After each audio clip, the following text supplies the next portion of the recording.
Could this strategy, don't be so angry, be a little bit more positive, be a key for success for the Republicans in 2016? Maybe in a general election, but honestly, I think not in a primary. I think people, the midterm elections. I mean, but I'm even thinking if he does run for the presidency, yeah. if he runs for the presidency, the base of the Republican Party is angry right now. They're unhappy.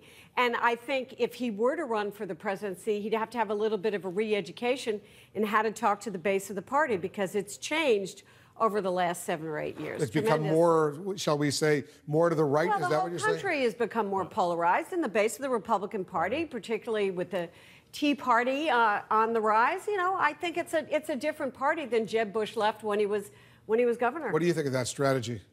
The strategy he's advocating. This is something he's long believed, number one. Right. To Gloria's point, you know, immigration is going to be an issue in the next primary. Jeb Bush is more to the center than the base of the party, probably. Health care will be an issue in the next primary. He was very interesting today, where he said there's nothing I like about the President's Affordable Care Act, but, and then he went into what Republicans should do to replace it. He's a policy guy, which makes him interesting. The thing that was most fascinating to me about today, Wolf, is he's been off the bike a long time. He hasn't run for, you know, he hasn't run for elected office in quite some time. So to see him in sort of the town hall style setting, I actually thought he was having fun.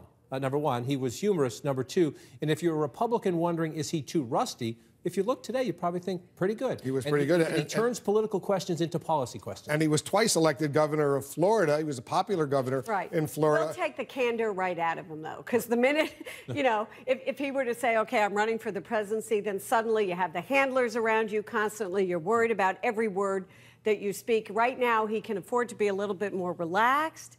But once you're on that national stage, forget it. It all changes these days. Let's not forget Florida is an important electoral state, as we right. all know. All right, listen to this. He also said this today. I'll play a clip.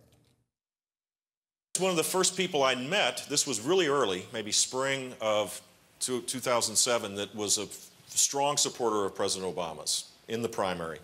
And I said, why? And he looked at me and he goes, we had a Bush, then we had a Clinton, then we had a Bush, then we're going to have a Clinton, and then he turned to me and goes, and then we're going to have a Bush?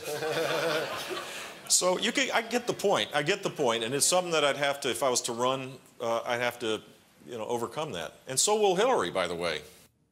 Which is a fair point, right? Absolutely. It is a fair point. Look, in our politics, people are always looking for new faces. Fresh faces. President Obama had helped him. Of course, his opposition to the Iraq War helped him, too. So it is, and he noted, he went on to say, you know, hold Hillary to the same standard. It would be an issue. It might be mitigated by the fact that if she is the Democratic nominee, it's less of an issue, or it's everybody's issue. I'll tell you this. I know from my reporting, he's thinking seriously about this. A lot of people thought when he said, I'll have a timetable later this year, they said, he's just saying that. He just wants the attention. But he has had several conversations with fundraisers recently. Now, his team says he comes in touch with them all the time. He raises money for Republican candidates. But I'm told that in those conversations, he's talked about, if I run, what would it take, who are you with, and that. So he's thinking more seriously about this being 2016. Even though his mother has suggested maybe he shouldn't do it. We always listen to our mothers, Wolf. But, you know, I think it may be the fundraisers who are more serious about this, particularly given the problems that Chris Christie has had.